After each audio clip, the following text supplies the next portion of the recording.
The massive ships appeared without warning. One moment, Earth's skies were clear. The next, 7 enormous black vessels hung above major cities. Their hulls absorbed light rather than reflected it, making them look like holes cut into the blue sky. In Washington, D.C., military leaders gathered in an underground bunker. Admiral John Carter sat at the head of the table, his weathered face grim as he studied the satellite images. "What do we know?" he asked. General Susan Wright shook her head. "Nothing yet. They're not responding to any communication attempts. No hostile action so far, but they've positioned themselves over New York, London, Beijing, Moscow, Tokyo, New Delhi, and here." The room fell silent as a young aide rushed in. "Sir, they're broadcasting something, worldwide. On every screen, radio and connected device across the planet, the same message played. A tall being with obsidian skin and 4 arms appeared. Its face had no nose, just slits and 6 yellow eyes arranged in a pattern.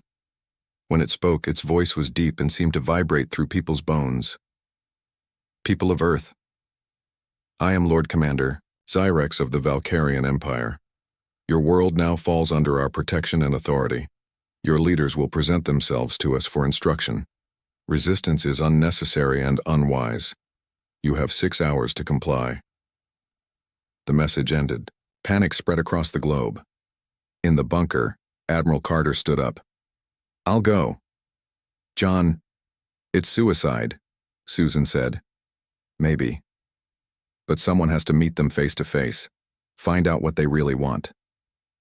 4 hours later, John Carter stood on the White House lawn with representatives from 30 nations behind him. A beam of purple light shot down from the ship above and a platform descended. Lord Commander Zyrex stood upon it with 4 guards, each holding weapons that hummed with energy. "I represent Earth," John said, stepping forward. "We wish to establish peaceful relations and understand your intentions." Zyrex's upper arms remained folded while his lower ones gestured dismissively. "Your understanding is not required. The Valkyrian Empire extends across 3,000 worlds. Earth will provide resources and soldiers. In return, you receive our protection." "And if we refuse?" asked John. Zyrex tilted his head. "Refusal is not an option, but I will demonstrate why compliance is wise." He spoke into a device on his wrist. Moments later, the smallest of their ships moved. It positioned itself over the empty waters of the Atlantic Ocean, then fired a beam of intense white light. Steam erupted as the ocean boiled. When the beam shut off, a perfectly circular hole 2 miles wide and of unknown depth remained where ocean had been. "That was our smallest weapon, fired at minimal power," Zyrex said. "You have 24 hours to prepare your submission documents." As the aliens returned to their ship, John turned to the ashen-faced world leaders. "We need options." But Earth had no options. Military satellites were destroyed before they could be used. The few missiles launched were intercepted with ease. After a brief and overwhelmingly one-sided battle that left Rio de Janeiro, Cairo, and Sydney in ruins, humanity's leaders reluctantly signed the Treaty of Submission. The terms were harsh. Earth would provide resources and conscripted soldiers. All technology development would be strictly controlled. Compliance officers were stationed in every major city.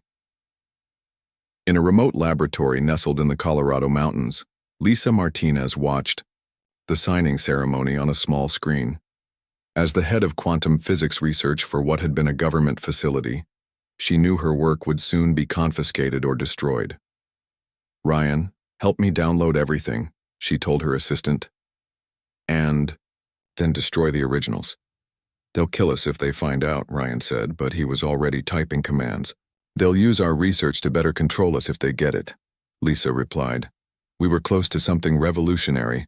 I'm not letting them have it." They worked through the night, hiding data in seemingly harmless files and destroying their most important progress. When the Valkyrian officers arrived the next day, they found only basic research and equipment.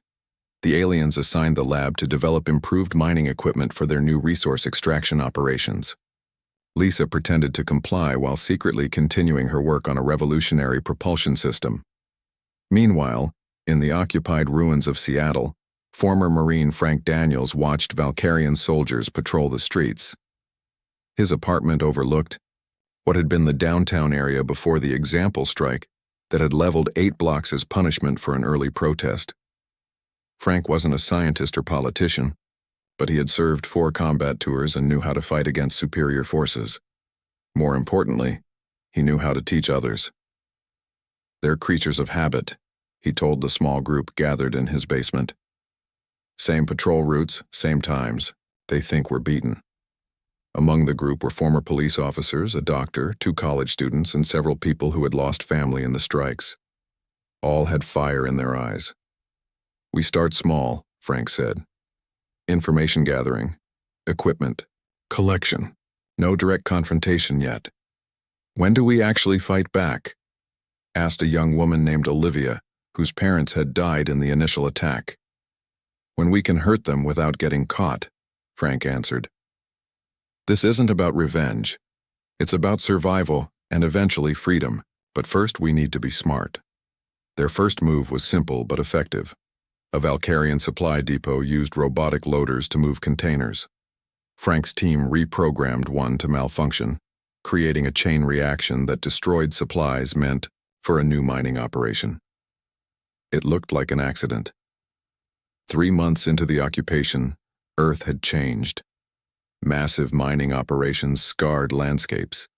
Compliance officers monitored all communications. Humans who resisted disappeared. In Times Square, now dominated by a Valkyrian command tower, a group of protesters gathered despite the risks. They carried no weapons, only signs demanding basic rights. Valkyrian soldiers surrounded them quickly. The local commander, a Valkyrian named Drez, stepped forward. Disperse immediately. When the protesters held their ground, Drez gave a simple order. His soldiers opened fire, killing everyone. The entire incident was broadcast worldwide as a warning. Lisa Martinez watched the broadcast from her hidden computer. That night she made contact with Frank's growing resistance network through an encrypted channel her team had developed. This is Starlight, she typed, using her codename. I have something that might help us fight back. This is Wolfpack, came the reply. Prove it's worth the risk. How about a way to disable their shields? Lisa wrote. There was a long pause before the answer came. We're listening.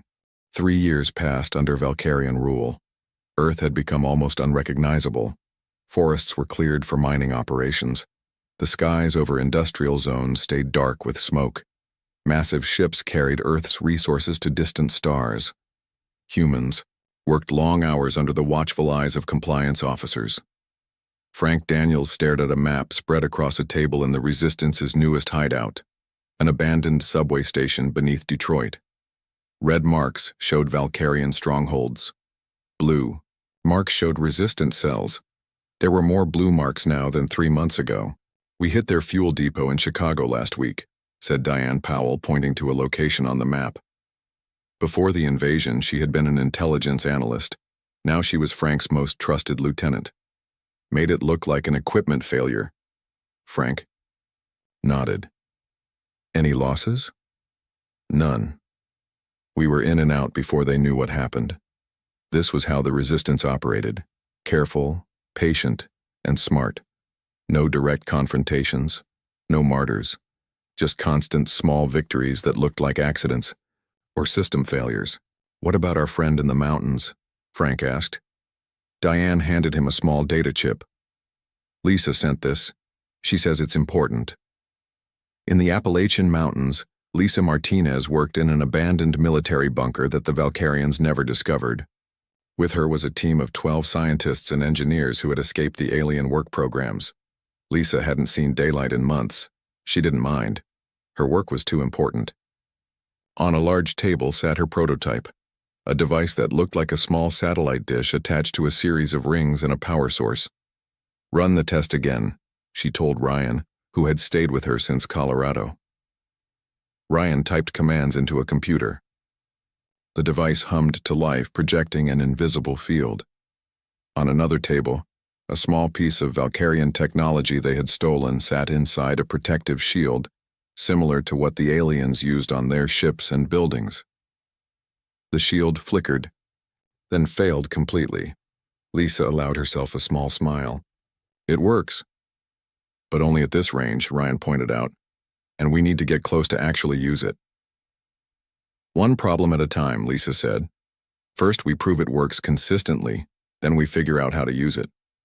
In Seattle, now rebuilt as a major Valkyrian Administrative Center, Kevin Reyes cleaned the floors of the main command building. At 25, he had been studying computer science when the invasion happened. Now he wore the gray uniform of human service workers. The Valkyrians barely noticed him as he moved through their halls. That was their mistake. Kevin had an exceptional memory and understood technology better than most. As he cleaned, he observed, remembered, and later recorded everything he saw. The security protocols change every 6 hours, Kevin told his resistance contact during a brief meeting in the market. But there's a pattern. I've almost figured it out. 2 weeks later, Kevin took the biggest risk of his life. During his shift, he attached a small device Lisa had created to a Valkyrian computer terminal. The device copied data without triggering alarms. When his shift ended, Kevin removed the device and walked out, his heart pounding. That night, resistance members gathered around a screen as Kevin plugged in the device. Information flowed across the screen: Valkyrian ship movements, communication codes, and most importantly, details about their occupation force. "This can't be right," Diane said, reading the translated data. "According to this, there are only about 10,000 Valkyrian soldiers on Earth." "That's not enough to control the whole planet," Frank agreed. "They don't need more," Kevin explained. "Their technology gives each soldier the power of hundreds, and they've convinced us they have millions stationed here. But the most valuable information came near the end. High Commander Vrex, Lord Commander Zyrex's superior, would be visiting Earth in 2 months to evaluate the planet's integration into the Empire. "This is the opportunity we've been waiting for," Frank said. "Lisa's device, Vrex's visit. We can show the Empire we're not beaten." The plan took shape over the next several weeks. Using the secure communication network Diane had developed, resistance cells across the globe coordinated. Lisa's team worked day and night to improve their device and build more copies. The plan was simple, but dangerous. When Vrex's shuttle landed, for the ceremony in New York, a small team would use Lisa's device to disable its shields. Another team would create a distraction. In the confusion, they would capture Vrex, or kill him if necessary. 1 week before the operation, Frank traveled to Lisa's bunker. He needed to see the device for himself and help transport it to New York. Lisa looked thinner than he remembered from their video calls. Dark circles marked her eyes, but there was fire in them too. "Will it work?" Frank asked, looking at the device now packed in a special case. "It will disable their shields within a 50-meter radius," Lisa said. "But it needs to be that close, and we only have power for 1 shot. 1 shot is all we need," Frank assured her. They left the next morning, traveling in a stolen Valkyrian transport authorized for human workers. The device was hidden under food supplies. They passed through 3 checkpoints without problems. They were 20 miles from New York when everything went wrong. At a final checkpoint, a Valkyrian officer ordered an additional scan. Something had triggered their suspicions. Frank watched as the officer's 6 eyes narrowed at the scanner readings. "Open all containers," the Valkyrian ordered. Frank knew they were caught. He looked at Lisa, then at the other resistance members, disguised as workers. With a subtle nod, he gave the signal. What happened next was chaos. Frank attacked the officer while others targeted the guards. Lisa grabbed the device and ran for the nearby woods. More Valkyrians arrived. Energy weapons fired. "Go!" Frank yelled at the others as he provided covering fire. "Get her and that device to safety." Frank kept fighting even as the others escaped. He managed to kill 3 more Valkyrians before something hit him from behind. Everything went dark. When Frank woke, he was in a Valkyrian detention cell. His body ached in ways he didn't know were possible. Standing over him was a Valkyrian intelligence officer named Krell. "You led this group," Krell said. It wasn't a question. Frank said nothing. "You humans are interesting," Krell continued. 3. 1,000 worlds in our empire, and very few resist after the first year. Yet here you are, still fighting after 3. Krell moved closer. Where are the others? Where is the device you were transporting? Frank remained silent. He knew what was coming. Torture was a universal language. You will tell me everything, Krell promised. Everyone does eventually. Miles away, Lisa and the surviving team members reached a resistance safe house in the ruins of New Jersey. The device was damaged but not destroyed. We need to fix it, Lisa said urgently. And we need a new plan. What about Frank? Someone asked. Diane, who had been waiting at the safe house, took charge. Frank knew the risks. He bought us time. Now we use it. They monitored Valkyrian broadcasts. The next day they saw Frank on all channels. He was in Times Square, bloodied but standing.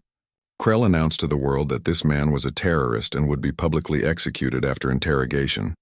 The message was clear. Resistance was futile. But as Lisa worked to repair the device, and Diane reorganized their scattered forces, they knew the opposite was true. Frank's capture hadn't ended the resistance, it had just made it more determined. Frank Daniels had lost track of time in the Valkyrian detention center in what was once Chicago. Days blurred together in a haze of pain. The interrogation methods used by Krell went beyond physical torture. Valkyrian technology could stimulate pain receptors directly, making Frank feel like he was burning alive while leaving no marks. Still, Frank revealed nothing. He knew each day he stayed silent was another day for Lisa to fix the device and for Diane to rebuild the plan. You are unusually strong-willed, Krell said during one session.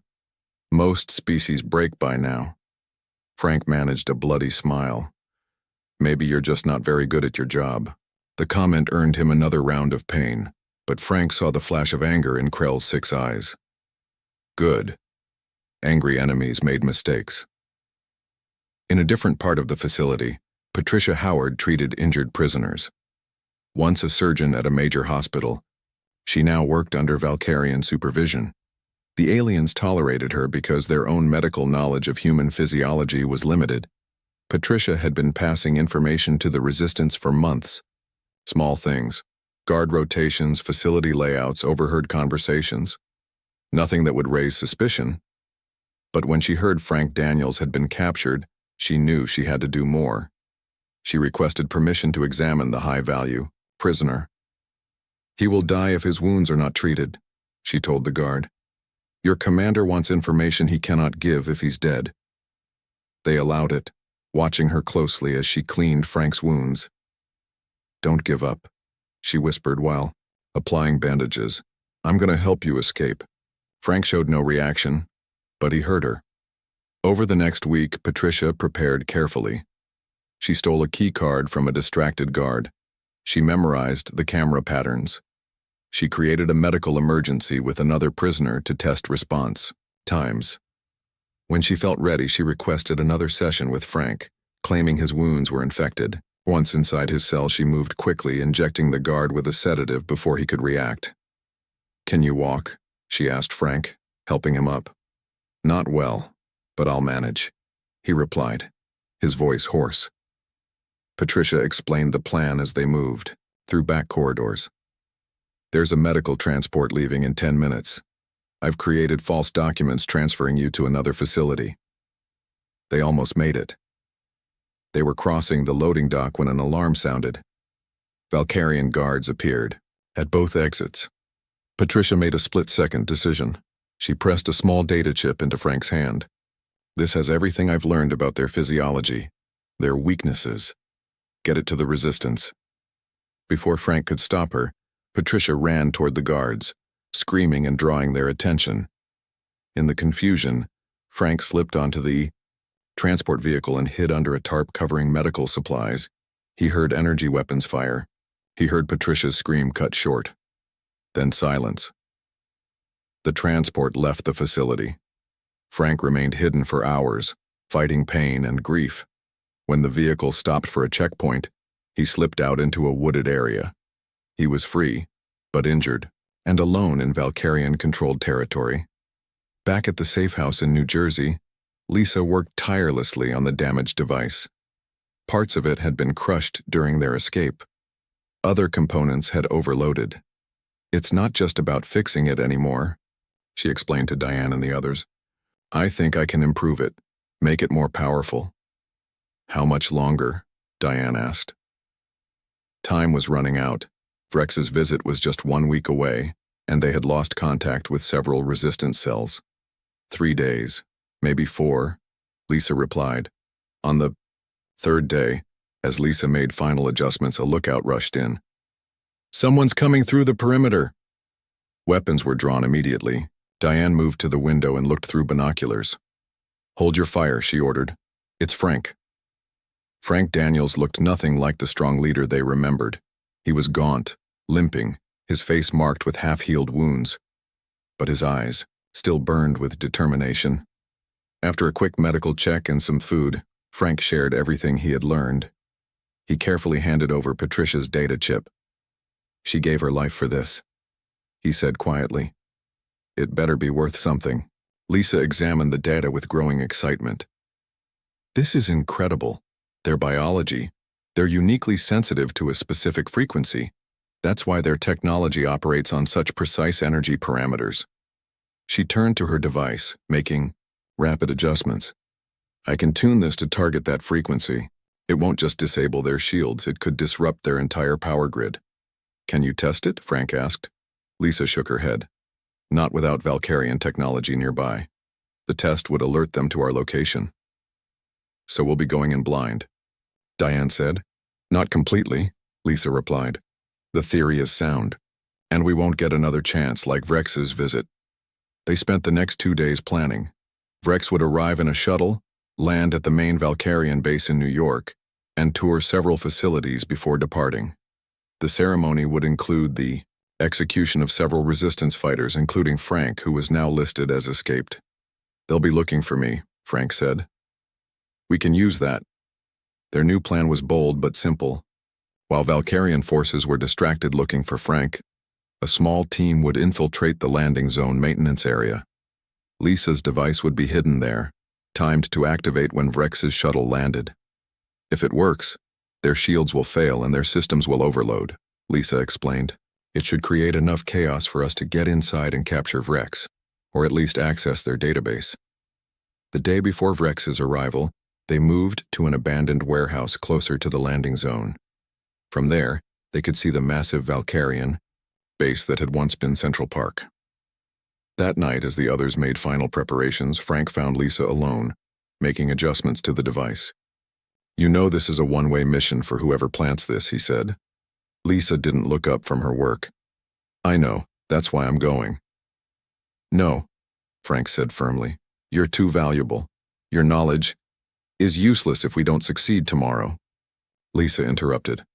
"I know exactly how to position this for maximum effect. No one else does." Frank wanted to argue but knew she was right. "Then I'm coming with you." Early the next morning, disguised as maintenance workers, Lisa and Frank approached the landing zone. The device was hidden in a cleaning cart. Diane and her team waited nearby, ready to move in after the device activated. Security was heavy but focused outward, looking for an attack rather than infiltrators already inside. Frank's forged credentials got them through 2 checkpoints.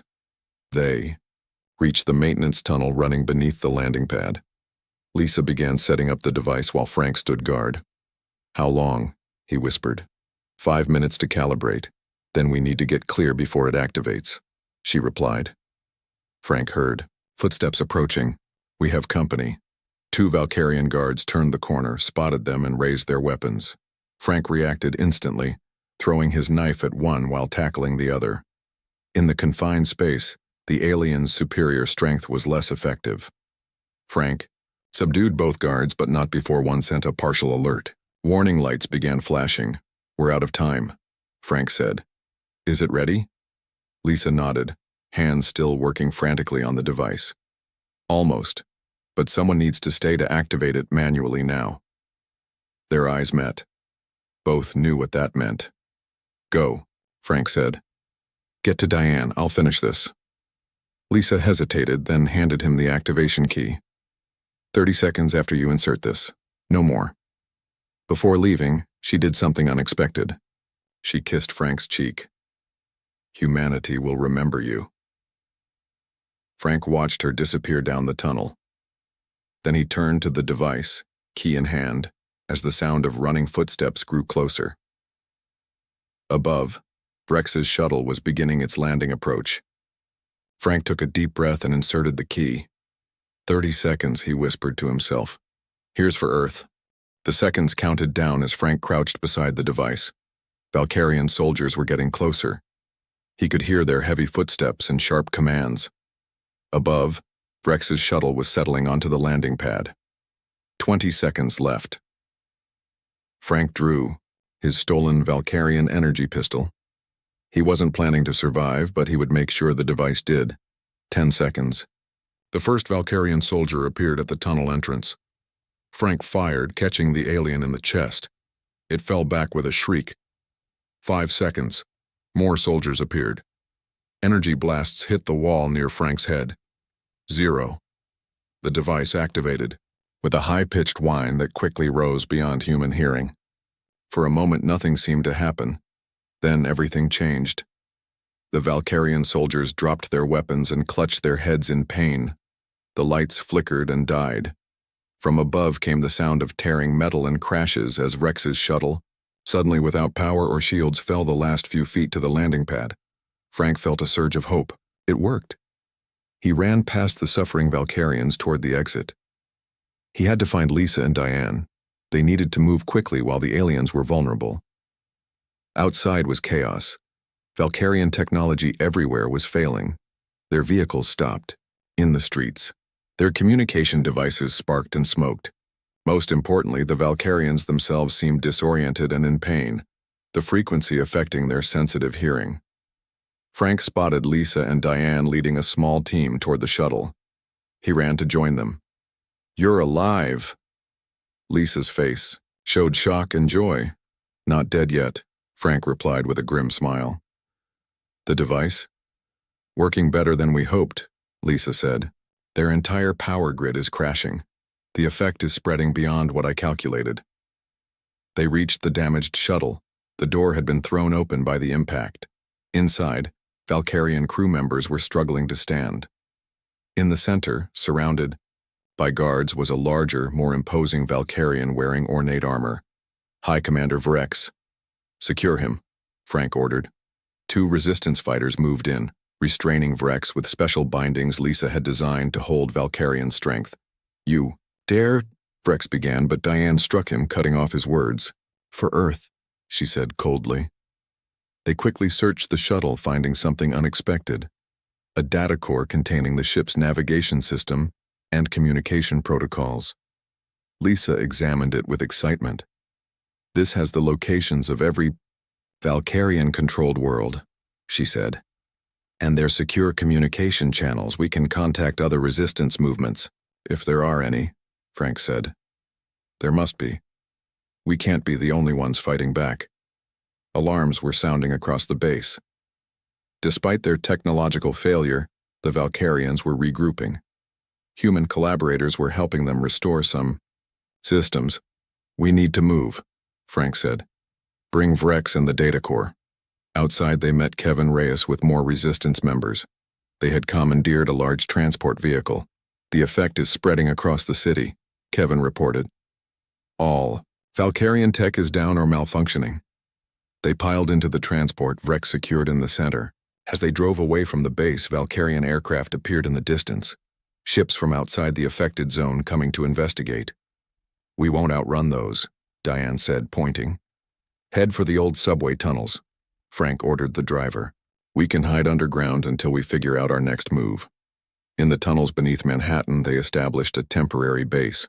Lisa worked on the data core while others guarded Vrex and monitored Valkyrian communications using stolen equipment. 8 hours after the attack, Lisa called everyone together. Her face was glowing with excitement. "I've been studying both the data core and the Valkyrian technology we captured," she explained. "And I have 2 important discoveries." She activated a holographic display showing a star map. "First, Earth is just one of hundreds of subjugated worlds. Many have been under Valkyrian control for centuries.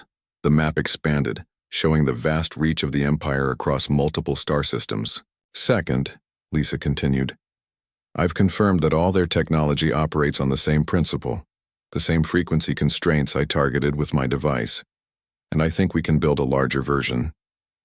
Larger how? Frank asked. Ship-sized, Lisa said.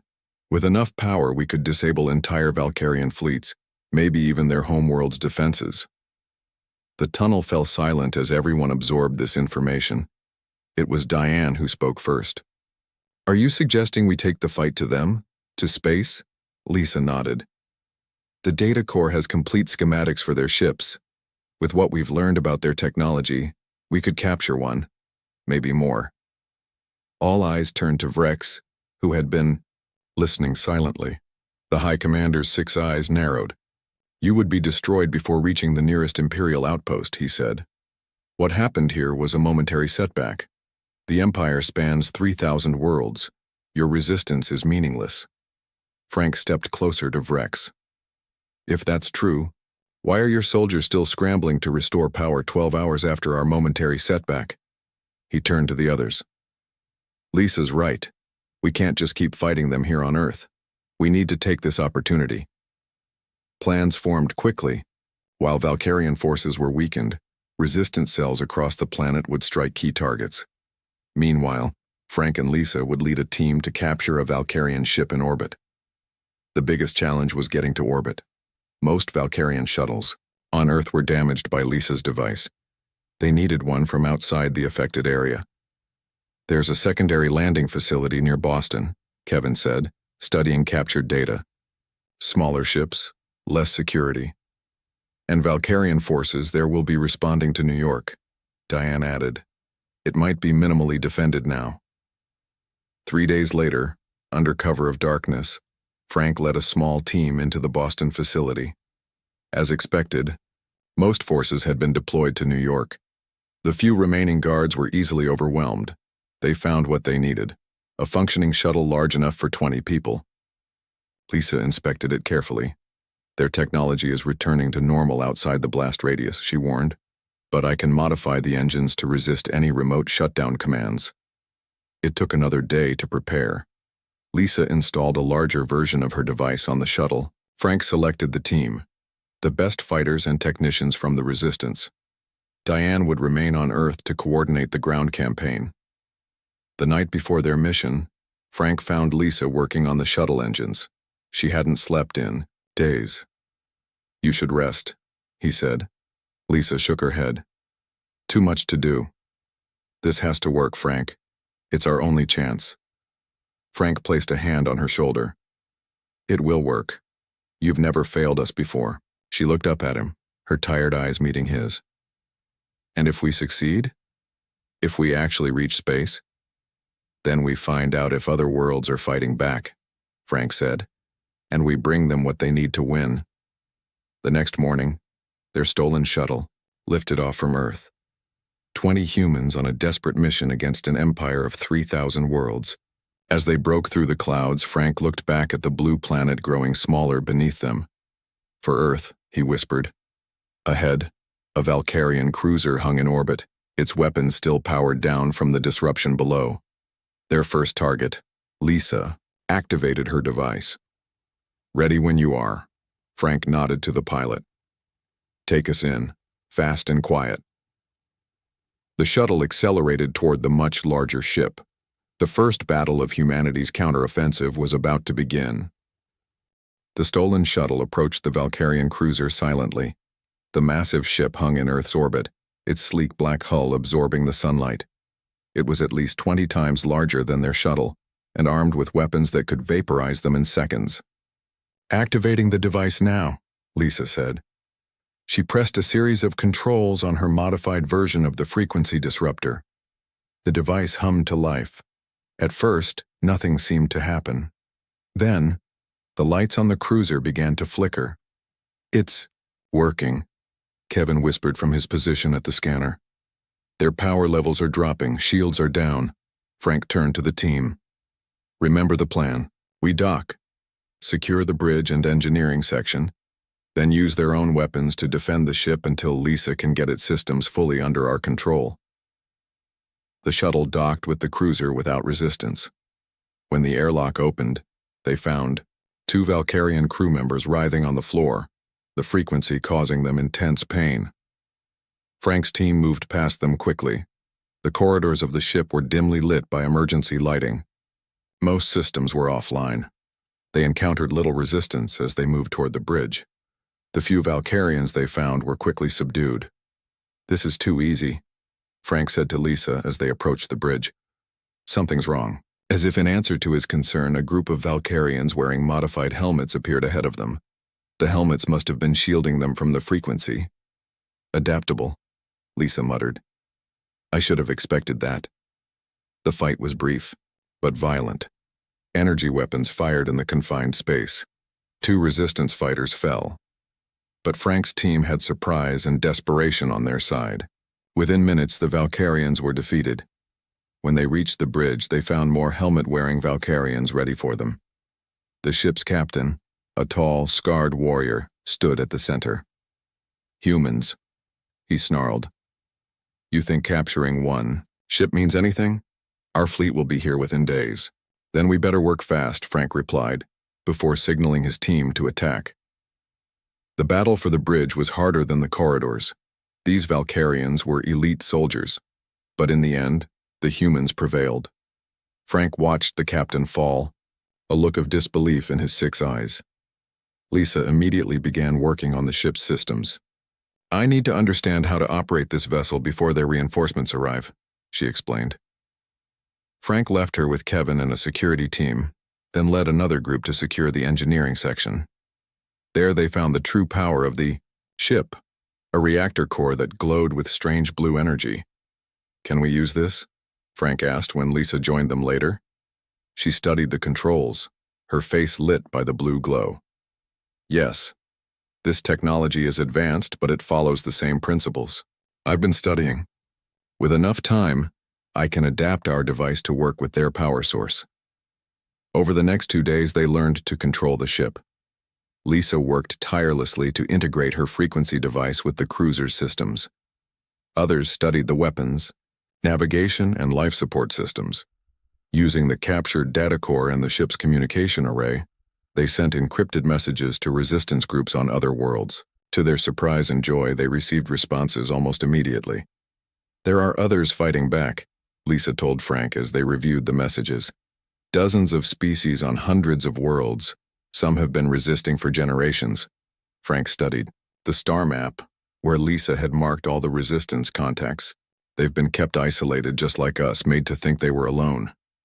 "Not anymore," Lisa said. "We're sharing the frequency technology with all of them. The Empire won't be able to adapt fast enough if we strike simultaneously." On the 3rd day in orbit, their sensors detected multiple ships entering the system. Valkyrian reinforcements had arrived. 3 cruisers and a command ship, Kevin reported from his newly learned position at the sensor station. Frank looked to Lisa. "Is the integrated system ready?" She nodded. "Untested at this range, but ready." "Then let's test it," Frank said grimly. Lisa activated the device, now powered by the cruiser's reactor. The effect was immediate and dramatic. The approaching Valkyrian ships suddenly slowed, their engines flickering. Their weapons powered down.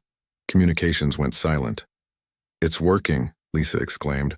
"All 4 ships are affected." Frank didn't waste the opportunity. "Bring us alongside the command ship. Prepare boarding teams."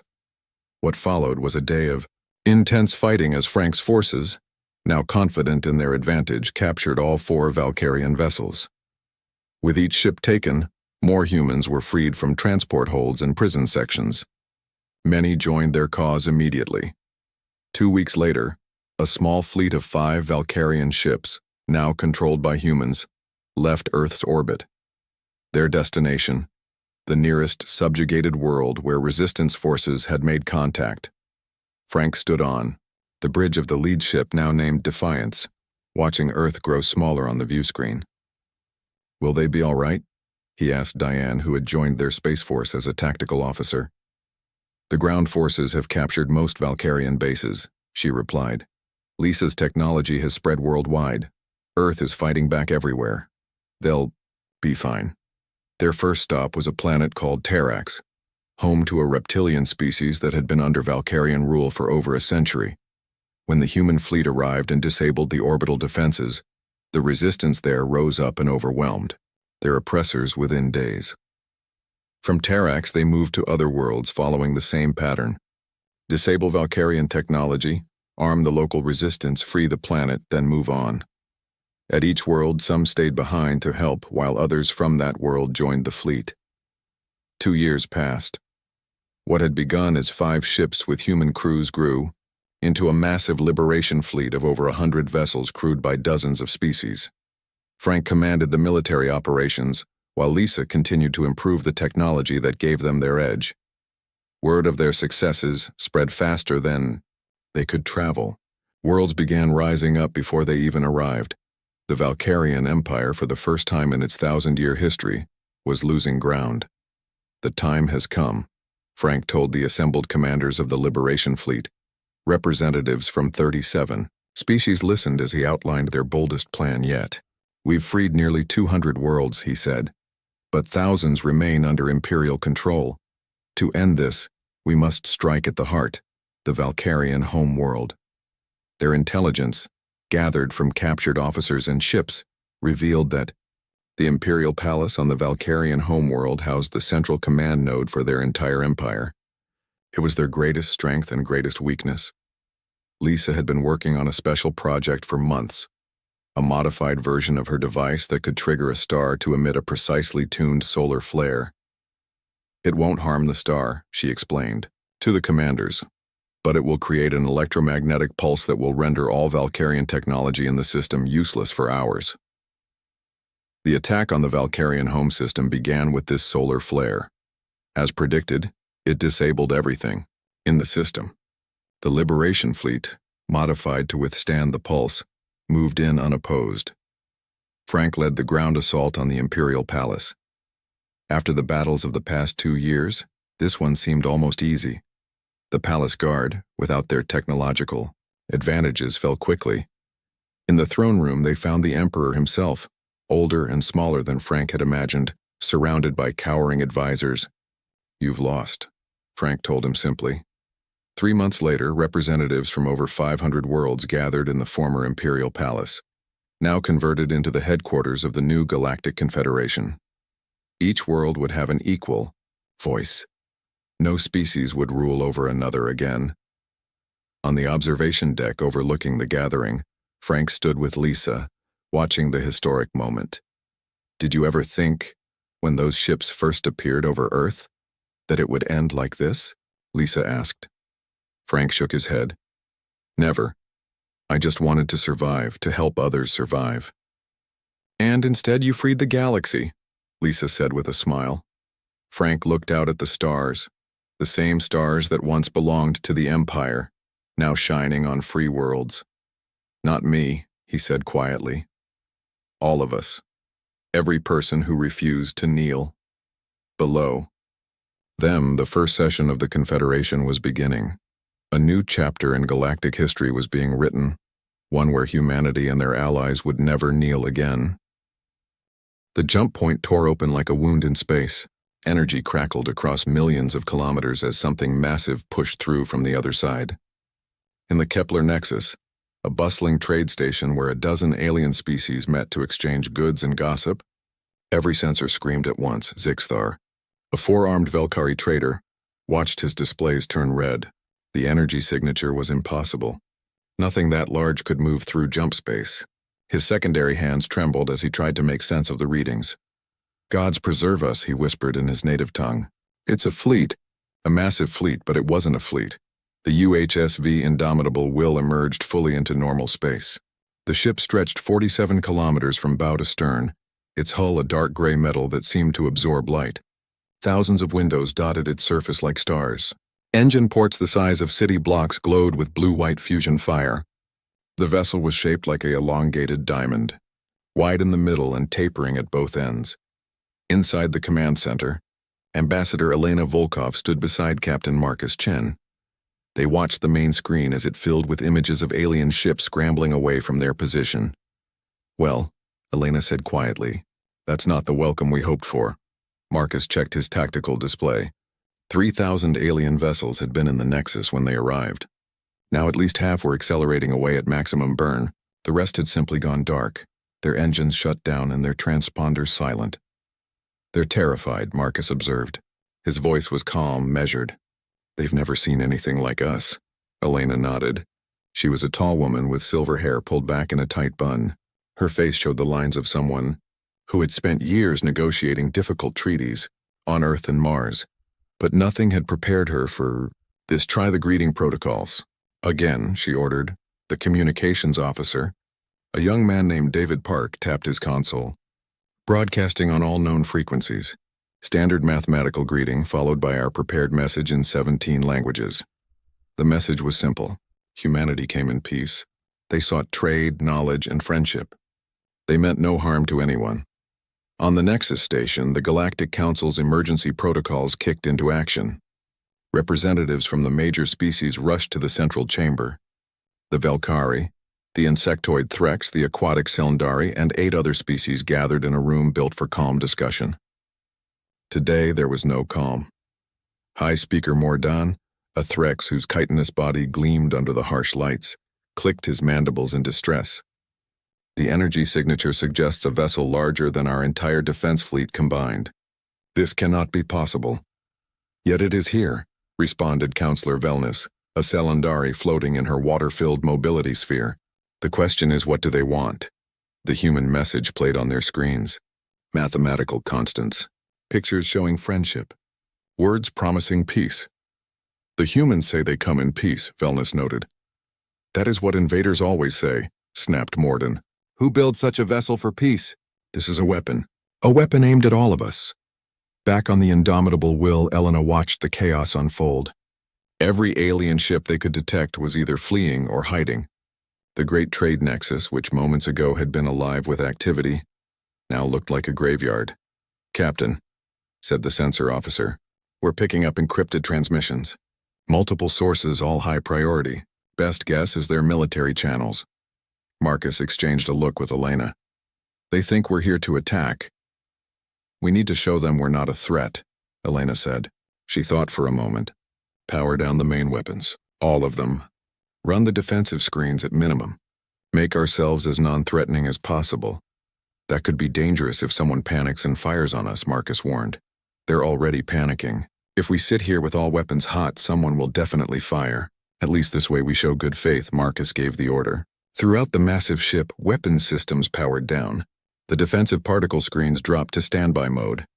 The indomitable Will simply floated in space, her engines at low burn, making no aggressive moves. In the Nexus, Zixthar watched his display. "The vessel. It's powering down weapons." His partner, a younger Velkari named Pixtal, leaned over. "Maybe they really do come in peace? Or maybe they're so confident they don't need weapons," Zixthar muttered. On the council chamber, an aide rushed in with new data. "High Speaker, the humans have disarmed. Their weapons are offline." Morden's compound eyes narrowed. "A trick, or an invitation," Velness suggested. "They are trying to calm us. Perhaps we should respond." The council debated for another hour. Finally, with great reluctance, they composed a response. It was cautious, formal, and full of warnings, but it was a response. When the message reached the indomitable Will, Elena felt relief wash over her. They had made contact. "Real contact with alien intelligence. They want us to stay where we are," David translated. "No sudden moves. They're sending representatives to speak with us, but it will take time. They ask for patience," Elena smiled. "Tell them we'll wait as long as they need. We've come 200 light years for this conversation. We can wait a few more hours." Marcus looked at the main screen where the Nexus station sat in the distance. Around it, alien ships slowly began to move again, though they kept their distance. It was a start. "Permission to address the crew?" Marcus asked. Elena nodded. Marcus activated the ship-wide channel. His voice echoed through corridors and hab blocks, parks, and factory districts. "All hands, this is the captain. We have successfully made first contact with alien civilizations. They are afraid of us right now, and we need to be patient. But we've done it. Humanity is no longer alone in the universe. Throughout the ship, 2,300,000 people heard the message. In the residential sectors, families hugged each other.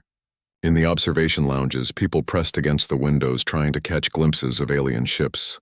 In the bars and restaurants, strangers bought each other drinks. They had traveled so far, built so much, sacrificed so much, and now finally they knew.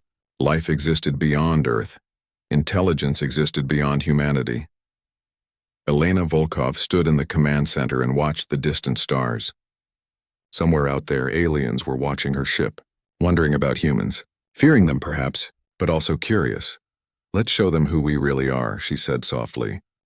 The council chamber had never been so crowded. Representatives from 23 different species filled the circular room, each in their specialized environmental zones. The air breathers occupied the main floor. The aquatic species floated in their spheres. The methane breathers watched from sealed booths. Everyone was talking at once. High Speaker Mordan struck his speaking staff against the floor 3 times. The sharp crack echoed through the chamber, bringing silence. "Order," he commanded. "We will address this crisis with calm minds." Councillor Wellness activated the holographic display in the center of the room.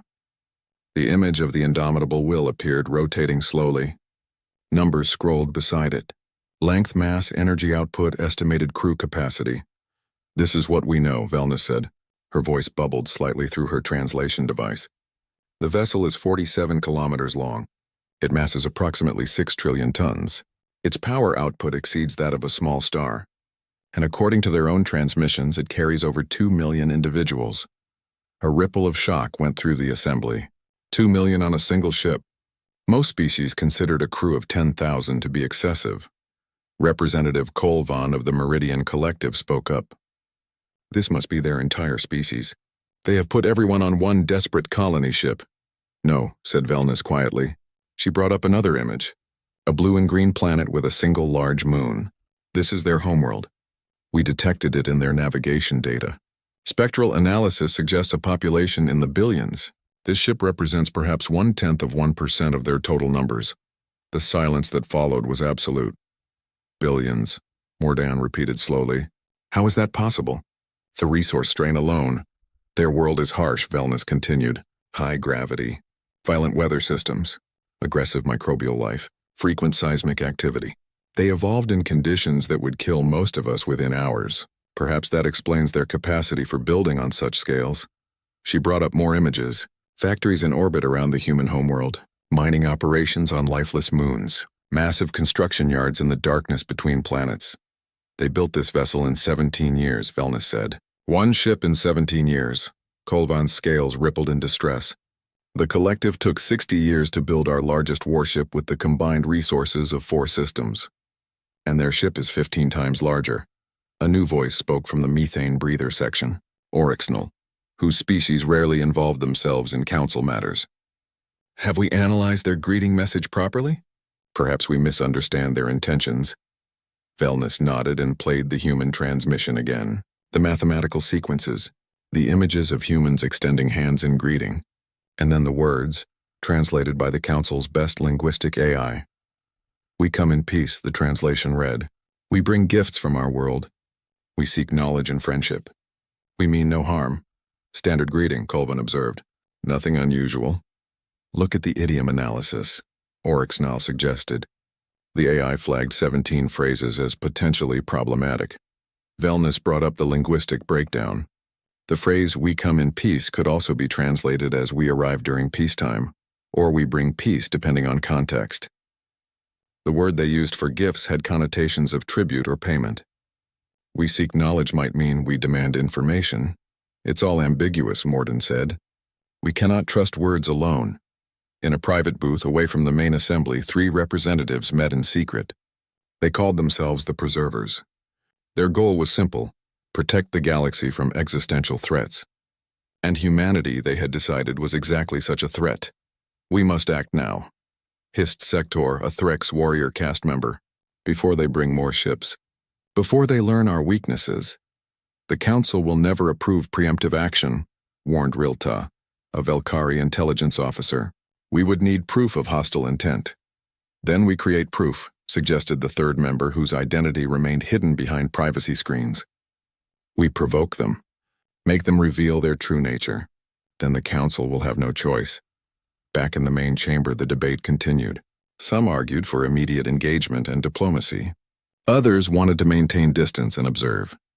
A small but vocal minority suggested preparing defensive positions. On the indomitable will, Elena paced the conference room. She had spent 6 hours reviewing every scrap of information her team could gather about the aliens. The picture was not encouraging. They think we're conquerors, she said, frustration evident in her voice. Everything we say gets twisted in translation. Her chief linguistics officer, Dr. Sarah Chen, nodded tiredly. Their languages evolve differently than ours. They're more literal. Our metaphors and idioms confuse them. When we say we come in peace, they hear ambiguity. Possible threats. How do we fix this? Time, Sarah said simply. We need time to learn their languages properly. And they need time to learn ours. Marcus entered the room, tablet in hand. We've received another transmission from the council. They want detailed specifications on our ship. Crew numbers, weapons capacity, engine capabilities, manufacturing abilities. They want to know if they can fight us, Elena said quietly. Can they? Asked Dr. James Wilson, the ship's chief scientist. Marcus hesitated. Honestly? No. Our defensive screens alone could withstand anything they've shown us. Our point defense grid could handle thousands of incoming missiles simultaneously.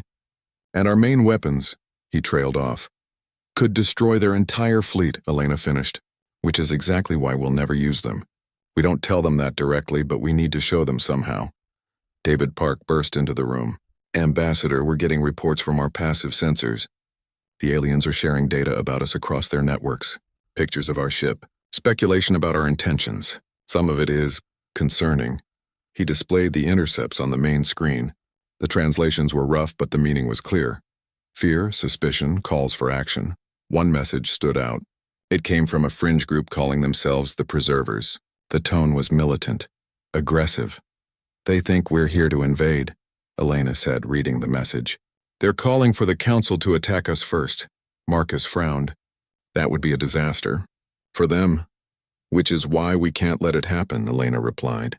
She straightened her uniform. Send a message to the council. Tell them we're willing to share full specifications of our ship, every detail. Show them we have nothing to hide. That's a security risk, Marcus warned. So is starting a war through misunderstanding, Elena countered. We came here to make friends, not enemies. If transparency is what it takes, then that's what we give them. Over the next 24 hours, the indomitable will transmitted terabytes of data to the council. Ship schematics, crew manifests, weapon specifications, engine designs, manufacturing capabilities, everything except their most critical military secrets. In the council chamber, technicians worked around the clock to process the information. What they found shocked them even more than the ship's size. The humans had built in redundancy upon redundancy. Every critical system had 3 backups. The ship could lose entire sections and continue functioning. It could manufacture its own spare parts.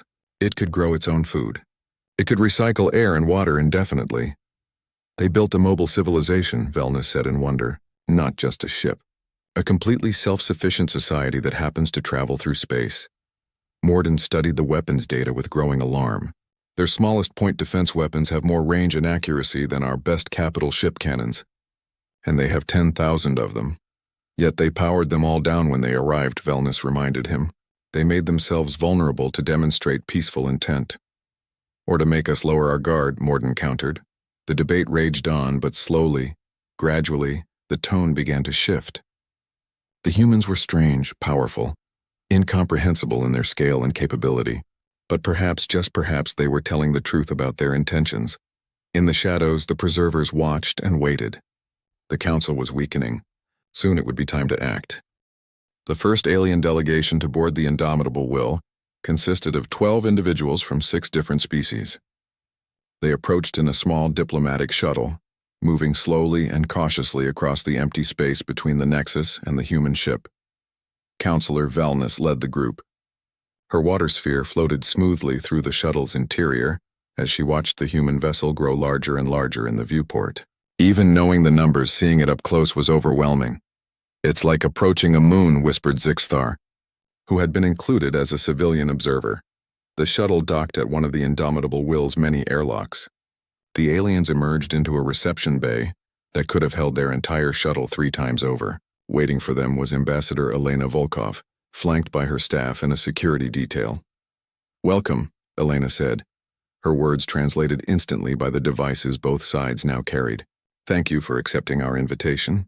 Wellness floated forward. "We appreciate your willingness to allow us aboard. My colleagues and I hope this will foster understanding between our peoples." Elena smiled. "Then let me show you our home." The tour took 6 hours. Elena and her team led the aliens through section after section of the massive ship. They started with the residential districts where families lived in apartments that seemed strangely small, given the ship's enormous size. Children played in parks under artificial sunlight. Couples walked hand in hand along tree-lined paths. "You have trees," Morden observed, his mandibles clicking in surprise. "Living plants. Entire ecosystems." "We need them," Elena explained. "They help recycle our air and water. But also they remind us of home. Humans don't do well in sterile metal boxes. We need nature around us, even artificial nature." They visited schools where human children learned mathematics and history. They saw hospitals, restaurants, theaters, and sports facilities. The aliens began to understand. This wasn't just a ship. It was a city in space. The manufacturing districts impressed them most. Massive factories churned out everything from spare parts to clothing to food containers. Automated systems worked alongside human technicians. Raw materials came in one end. Finished products emerged from the other. "You can build anything," Kolvan said, watching a fabrication unit assemble a complex machine component from base elements. "You don't need supply lines. You're completely independent." That was the goal, Elena confirmed. "We built the indomitable will to establish a colony in a distant system. We needed to be self-sufficient for decades, maybe centuries. Everything we need we can make." Wellness studied a wall display showing the ship's resource recycling systems. 98% efficiency. You lose almost nothing to waste. "We can't afford waste when we're far from resupply," Elena said. "Every atom matters." They were in the middle of touring the agricultural sections where crops grew under carefully calibrated lights when alarms began to sound. Red lights flashed throughout the corridor. Elena's communicator buzzed. She listened for a moment, her expression turning serious. "I apologize, but we need to cut this tour short. There's an emergency." She led the aliens quickly to an observation deck and activated the main display. It showed a planetary system 20 million kilometers away. A large asteroid several kilometers across was on a collision course with the system's inhabited moon. "The Kresh colony," Wellness said, her voice tight with worry. 3 million Kresh live there. They have no planetary defense systems. Morden was already speaking into his communicator. "I'm contacting the Council fleet, but the nearest ships are 6 hours away at maximum burn." On the display, the countdown showed 2 hours and 17 minutes until impact. Elena looked at Captain Marcus, who had joined them on the observation deck. "Can we help?" Marcus was already reviewing tactical data. "The asteroid is large but structurally weak. Ferrous composition with pockets of ice. We could break it up with the point defense grid." "But we're 20 million kilometers away," Kolvan protested. "No weapon has that kind of range." "Ours do," Marcus said simply. "But we need Council permission to fire. We won't act without authorization." Morden stared at the display, then at Marcus. His entire species had evolved to make quick decisions in crisis situations.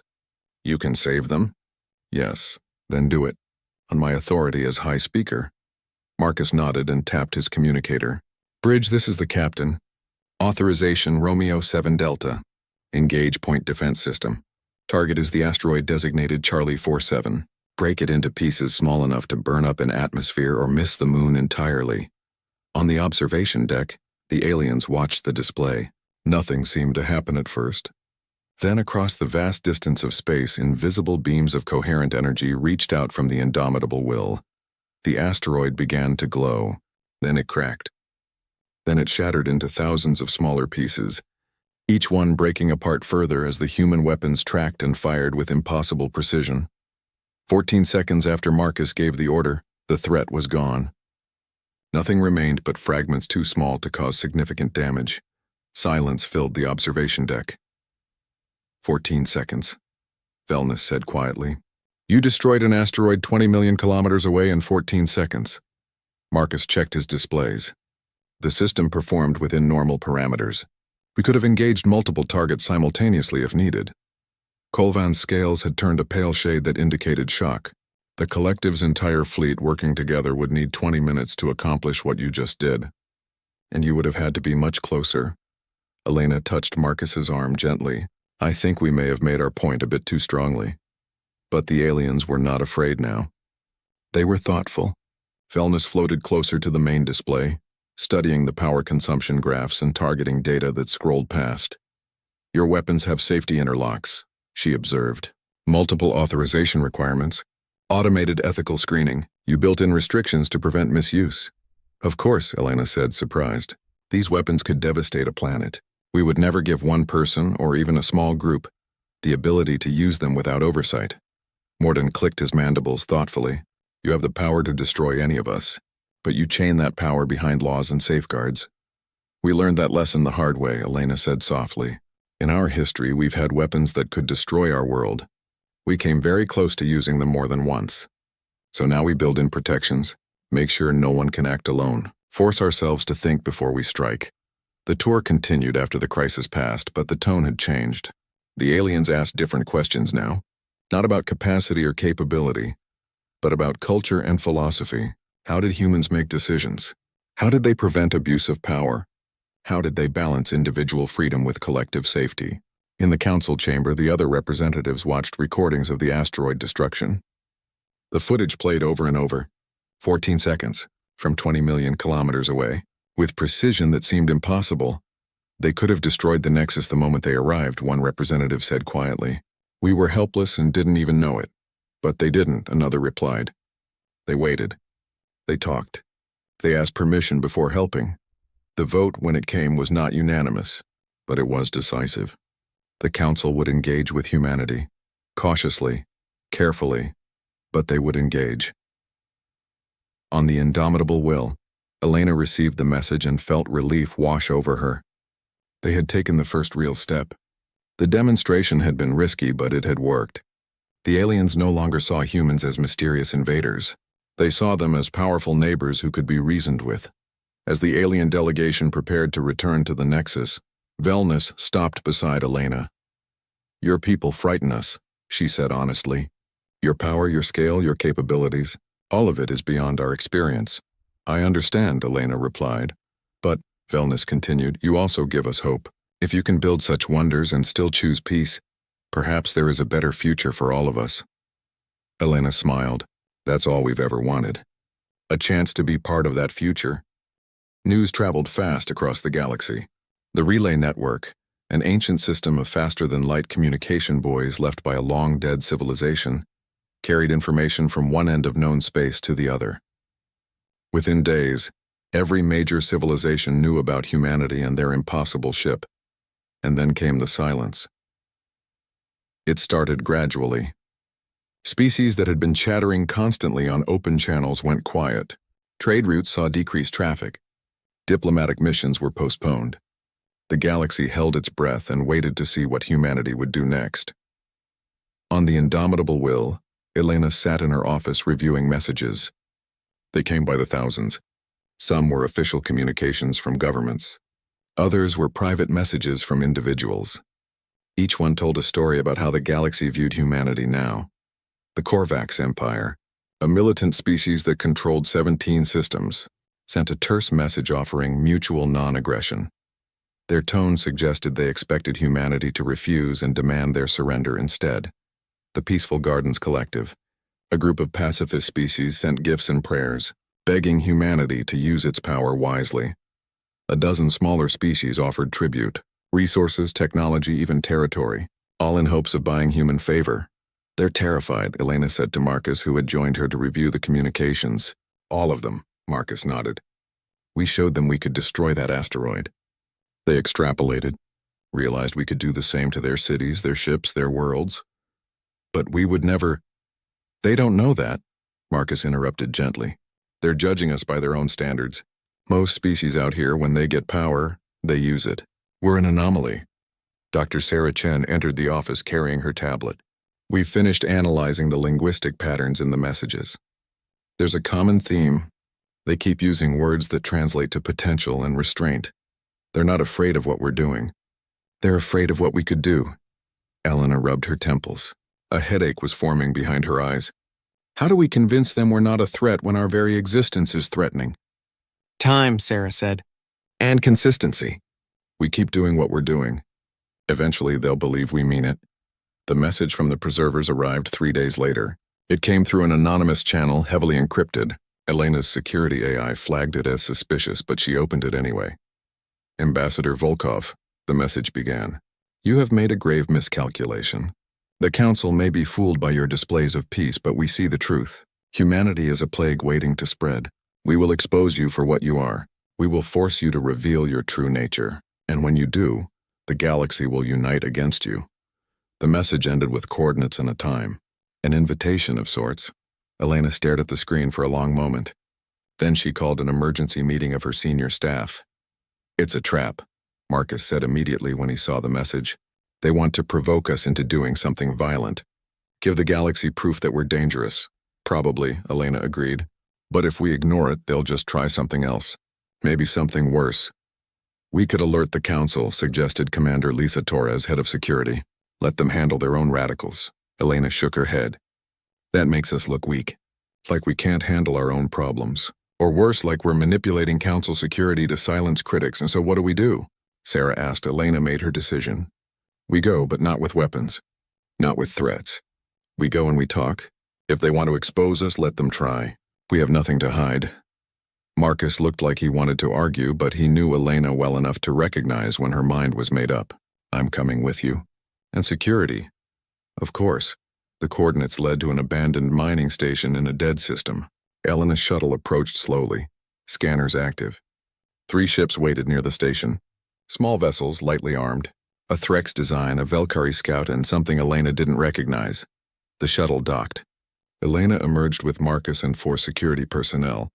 They wore no armor, carried no visible weapons.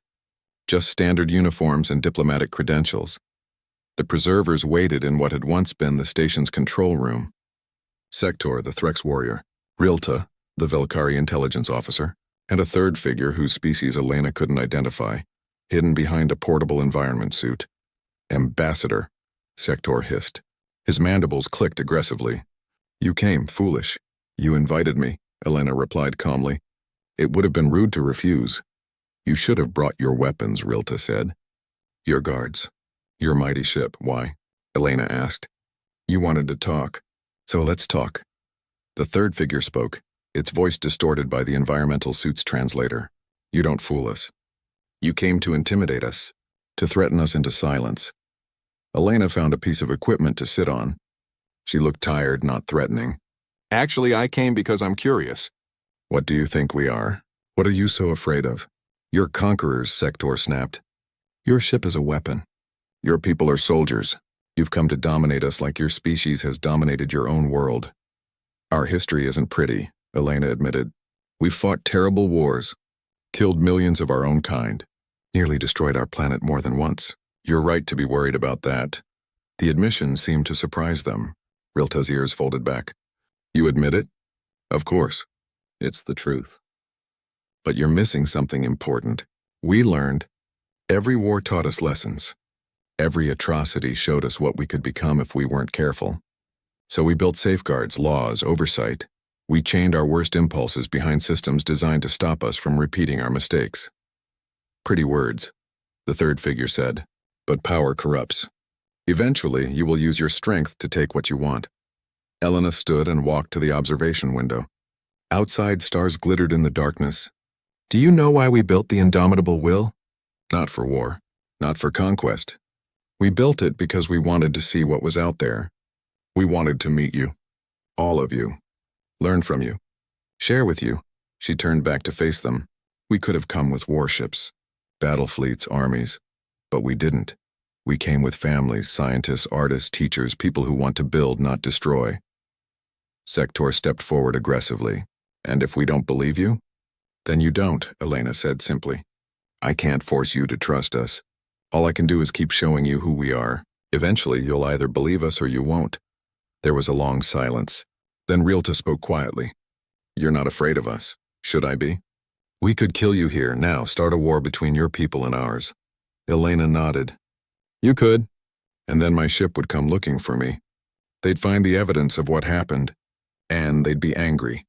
Not the whole species, but enough. Some would call for revenge. Others would use it as an excuse to prove how dangerous aliens are. You'd turn your nightmare into reality. She sat back down. Or you could not kill me. Let me go home. Watch what we do over the next months and years. Judge us by our actions, not your fears. Marcus had been silent throughout the exchange, but now he spoke. The ambassador is being diplomatic. I'll be blunt. If you start a war with humanity, you'll lose. Not because we're stronger or smarter, but because we've been fighting wars for 10,000 years. We've refined it to an art form. Every conflict taught us new ways to kill efficiently. We really don't want to use those skills against you. Is that a threat? Sector demanded. No, Marcus said.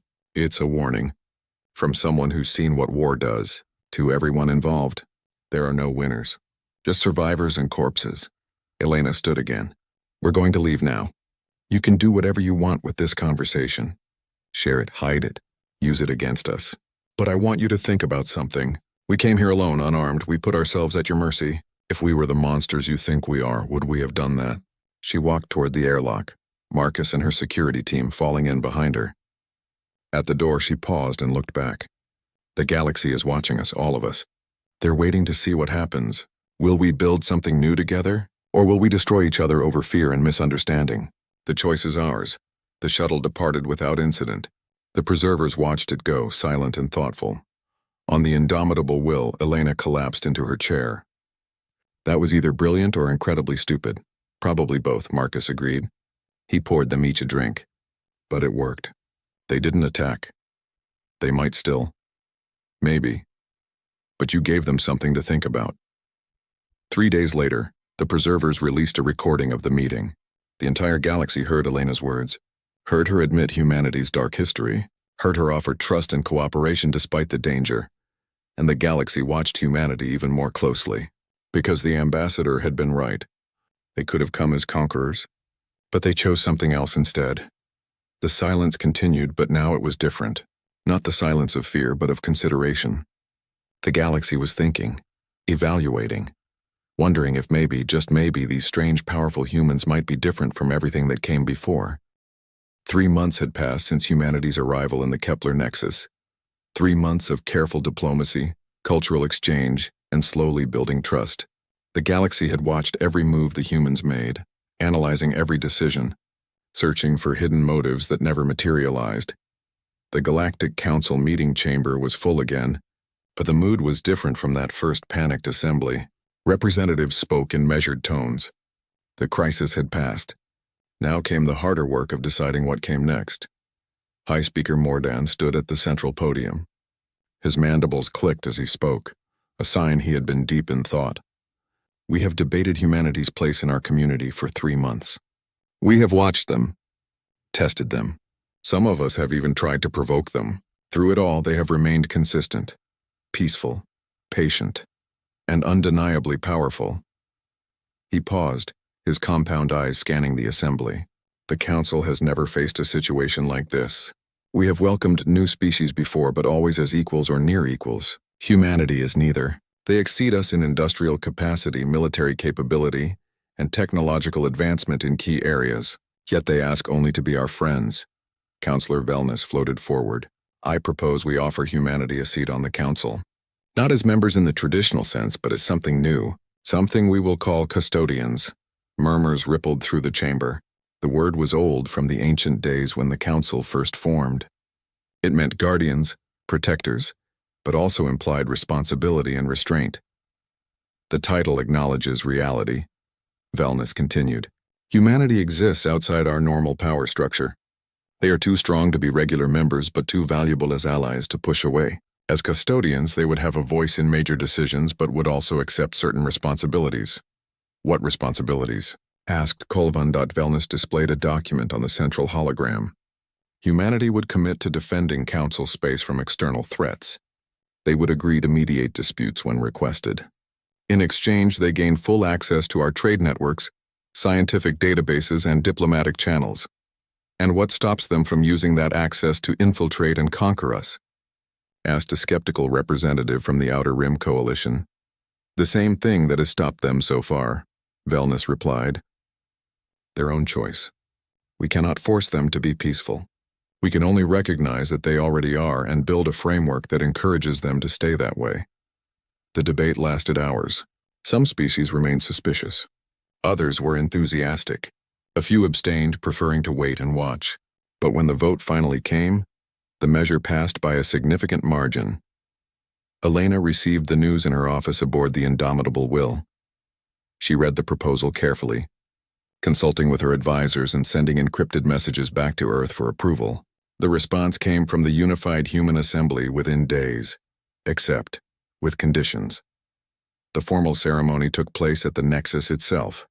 The Indomitable Will remained at a respectful distance while Elena and a small delegation traveled to the station in a diplomatic shuttle. They wore formal uniforms, dark blue with silver trim representing the unified Earth government. The council chamber had been reconfigured for the occasion. Representatives from 43 different species attended, along with observers from dozens more. Media drones captured every moment for broadcast across the galaxy. Mordan spoke first, his words translated into hundreds of languages simultaneously. Today we recognize a new reality. Humanity has entered our community not as subjects or conquerors, but as partners. We offer them the title of custodians, acknowledging both their power and their demonstrated commitment to peace. Elena stepped forward. She had practiced this speech dozens of times, but her hand still trembled slightly. This moment would define humanity's relationship with the galaxy for generations. On behalf of humanity, I accept the title of custodians with humility and gratitude. We accept the responsibilities that come with it. But we also have conditions of our own that we ask the council to consider. She activated her own display. 3 simple points appeared in text, large enough for everyone to see. First, we request that the council ban slavery in all forms within its jurisdiction. We cannot in good conscience be part of a community that trades in sentient lives. Several representatives shifted uncomfortably. Slavery existed in a few outlying regions, tolerated if not officially approved. But none spoke against Elena's condition. Second, we request that the council establish clear rules against genocidal warfare. Disputes will happen, we understand that. But the complete destruction of species or worlds should be recognized as a crime against all life. Mordan clicked his approval. The council has informal agreements to this effect. We will formalize them into law. Third, Elena continued, we request open scientific exchange. Humanity has much to learn from you. Our technology is advanced in some areas, but we lack your experience and wisdom. We offer to share what we know in exchange for access to your accumulated knowledge. Wellness spoke from her floating sphere. The council agrees to all 3 conditions. We will draft formal treaties to implement these changes. Elena bowed slightly. Then humanity accepts its role as custodians of the council. The ceremony concluded with formal documents signed and sealed. As Elena returned to her shuttle, she was surrounded by alien dignitaries wanting to speak with her, thank her, or simply see a human up close. She handled it all with grace, but she felt the weight of what had just happened. 43 civilizations had just put their trust in humanity. That trust could not be betrayed. Back on the Indomitable Will, celebrations erupted throughout the ship. Humans gathered in bars, parks, and common areas to watch recordings of the ceremony. They had come so far, risked so much, and now they were officially part of something larger than themselves. But even as humanity celebrated, others were watching with different intentions. In laboratories across the galaxy, scientists studied every scrap of information about human technology. They ran simulations, built prototypes, and tried desperately to understand how humans built on such scales. The Korvax Empire committed their entire industrial base to constructing a Titan-class vessel of their own. They studied the human designs, imported human materials, hired human consultants. After 6 months of intensive effort, they had completed the ship's skeleton. Then the problems began. The power systems overloaded, the structural supports buckled under the ship's own weight. The life support systems failed catastrophically. After 8 months, the project was quietly abandoned. The Korvax had learned a hard lesson. Understanding human technology and replicating it were very different things. Other species had similar experiences. The technology wasn't impossible to copy, but it required infrastructure humans took for granted: massive orbital foundries, asteroid mining operations, fusion plants that could power entire cities. All the support systems needed decades to build and perfect. Humanity had spent centuries developing their industrial base. Copying a ship design didn't copy that history. On the indomitable will, life continued. The ship became a neutral meeting ground for difficult negotiations. When the Selndari and the Threx couldn't agree on trade terms, they met on the human ship with Elena mediating. When the Outer Rim Coalition faced pirate raids, human security forces assisted in their capture. Elena discovered that being a custodian meant being a judge, mediator, protector, and diplomat all at once. It was exhausting work, but it was also deeply satisfying. Every dispute resolved peacefully was a validation of humanity's choice to seek cooperation over domination. 6 months after joining the council, Elena stood in the observation lounge and looked out at the stars. The Nexus glowed in the distance, surrounded by ships from dozens of species. Trade flowed freely. Cultures mixed and learned from each other. The galaxy was changing, and humanity was part of that change. "Penny, for your thoughts?" Marcus asked, joining her at the window.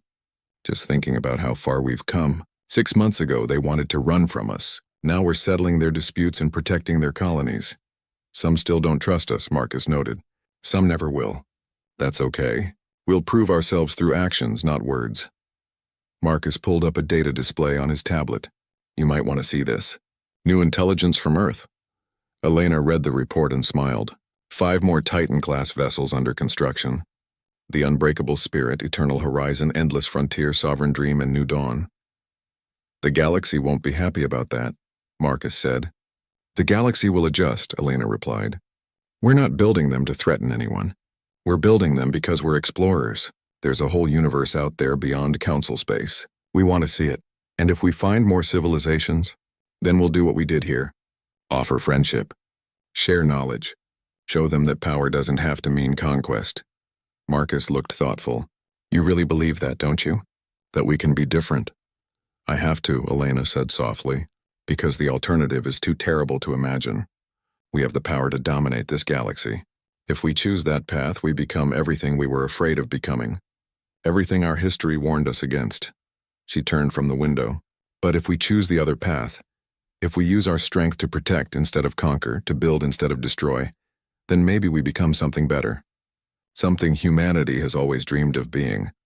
Across the galaxy, on hundreds of worlds, billions of beings watched humanity's actions and wondered about their future. Some saw opportunity. Others saw threat. But all of them recognized that something fundamental had changed. The galaxy had lived in a careful balance for thousands of years. Species rose and fell, but the overall structure remained stable. Now humanity had entered the picture, and they were too large, too powerful, too different to fit into existing patterns. The balance was shifting. Where it would settle, no one could say. But one thing was certain. The galaxy would never be the same. On Earth, in orbital construction yards that never slept, work continued on the 5 new Titan-class vessels. Engineers solved problems, welders fused metal, and AI systems coordinated millions of simultaneous tasks. Each ship would take years to complete. Each would carry millions of humans into the unknown. The indomitable will had been the first, a test of human capability and resolve. Now the rest of humanity's children were being born, ready to spread across the stars. The galaxy watched the construction feeds with a mixture of awe and anxiety. 5 more ships, 5 more mobile civilizations, 5 more demonstrations of humanity's impossible industrial might. But Elena wasn't worried about the galaxy's reaction. She stood in her office looking at star charts showing unexplored regions beyond council space.